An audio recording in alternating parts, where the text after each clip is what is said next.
Good morning. It is the 21st. I'm so happy to be with you today. All I could think this morning was Mother, Maiden, Crone. So that's what we're doing. We're doing it with the Starman Tarot. This is Crone, the Sun, paradoxically. This is Mother, the Eight of Pentacles. The diligent mother.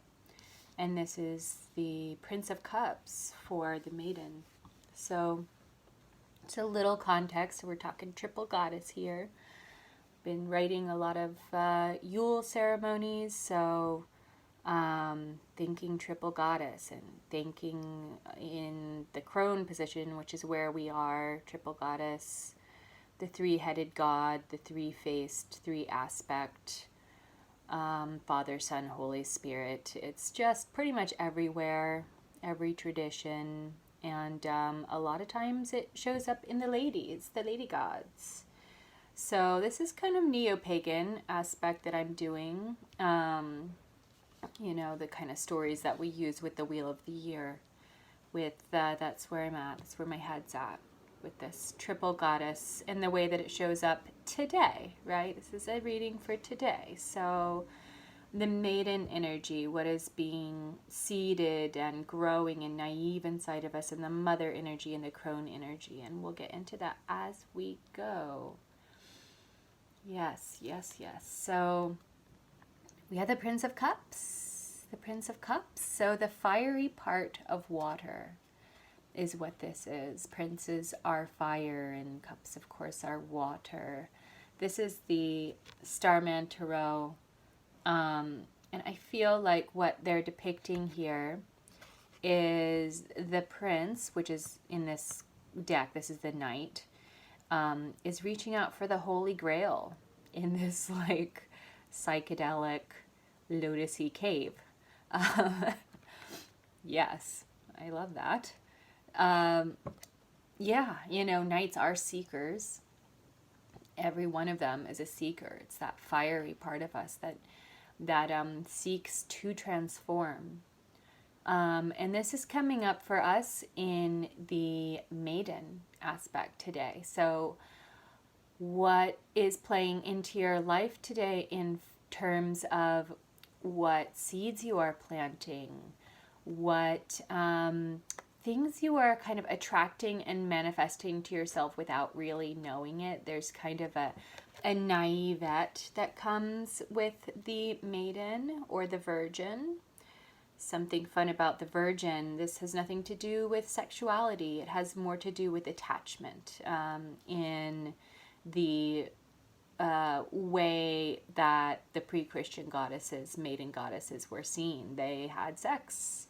They had any kind of sex they wanted, and that was actually kind of the point, was that they were unattached to a god and they were self-contained in that sense. They were they were unattached to any consort.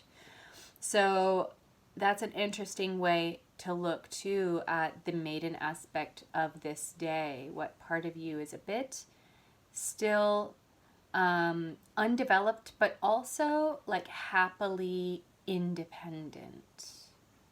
Yeah, that is kind of the power of the maiden and its ability to then grow into whatever, depending on the seeds that you plant. The Prince of Cups is showing us that there's opportunity on this day for that part of us to be led by passion. If there's a romantic passion growing in your life, there's a real opportunity for that today. If there's a romantic passion latent in your life, there's a really big opportunity for that to grow back today. Another thing that the Prince of Cups does is this is the Holy Grail. There's just kind of like this idealism. So allow that idealism to come through as you're sort of stewarding forth whatever it is that's growing. Yeah, that's a lovely card to get. Thank you, Maiden Goddess. Mother Goddess has us being a little more practical. We have the Eight of Pentacles.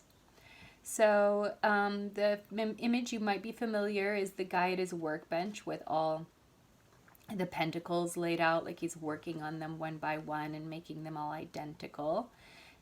In this one, yeah, this one he's like a magician, and there's definitely a whole series of pentacles that are being made, but it's being woven around the figure like it's a DNA strand or something. This is a very psychedelic deck. I love it. So inspired by David Bowie, I might say, which is amazing as well. Yeah, so, you know, the mother aspect in this day is the part of us that is attached, that does have responsibilities, that is there to nurture the things that are already growing and have needs. So this really does have to do with diligence. Nurture the people around us, nurture your own body. These are pentacles, so this is about the body, and this is about the home environment and the way that your passion kind of plays out in the world on a daily basis, and we're really being invited in that way to just stay the path and to find joy and fulfillment in those little, in the like precious details of habit, to be able to kind of revel and find comfort in doing the same things over and over again. Sometimes those things can become very disenchanting, and sometimes those same things, like a morning routine, can become kind of precious and soothing. So I do feel like there's an opportunity for self-soothing through habit today, especially in those areas that are needing some diligent attention. Good day to exercise, for instance. Good day to just kind of re-establish the patterns that sustain you. Yeah, good thing I decided to not blow off this tarot reading this morning. Oh, thanks for that. So, this is the juicy one. This is the Major Arcana card of this whole deck, or this whole pull. And it's the Sun. And it's in the position of the Crone. So the Crone is that which is dying away, that which is self-contained on the other side of that process of growing and planting. And then when you're reaping, it's kind of the work is done. There's some rest to be had.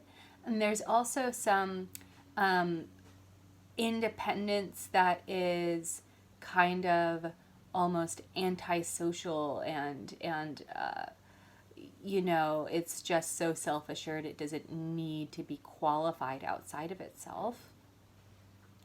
So whatever's going on today, and I have to say probably a lot because our lives reflect the seasons and we are in the Crone time. This is like the most deepest feminine time of the year between Samhain and Yule.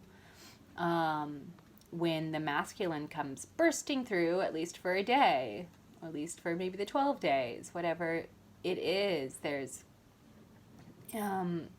this is Crone time, my friends. And we have the sun to accompany us in this deck. This is some kind of like mini-handed goddess who also looks like kind of a child. And of course there's a child in the traditional depiction, which is just to, in this case, I think this is about living life without restraint and kind of allowing the joy and the vitality to burst and bubble through just like it does for a child. And this is in the position of the Crone. So whatever it is today, that is waning, maybe the grief that might be moving through, and in this larger context, since this is a major arcana, what's moving through us collectively and moving through you in the course of the year, beginning to recede, beginning to find independence, which requires some release. So all that release energy has a big spurt of positive vitality today. You know, maybe this is release with a bang. Maybe this is release with a spark. Maybe this is release like, you know, releasing a dove into the sky. There's a opportunity for joy in that release today. And for real, just fiery nourishment from it. You know, sun is the ultimate fire, and it's our star, and it is transformation. And it is time. It is time, which is transformation. So, lovely, lovely spread. We have Mother Maiden Crone on this glorious day. In Maiden, we have an invitation to, you know, so there's more fire and there's more kind of masculine and feminine balance. The fiery part of water is a real yin-yang balance, and a sun in the position of the crone is a real yin-yang balance. You can see that the Yule energy is already reaching out towards us in this in-between crone-like time. So yeah, lots of yin-yang balance here, and an invitation to ground down into your habits that sustain you at the same time as feeding into your passions in the areas that you are cultivating, and passionately releasing in the areas that you are releasing. So, lots of fire today. That's great because it's kind of cold. And I mean kind of cold. I'm in Los Angeles, so. All right. Many blessings on this day. Thank you for showing up. Please comment, please subscribe, and blessed be. I'll see you tomorrow.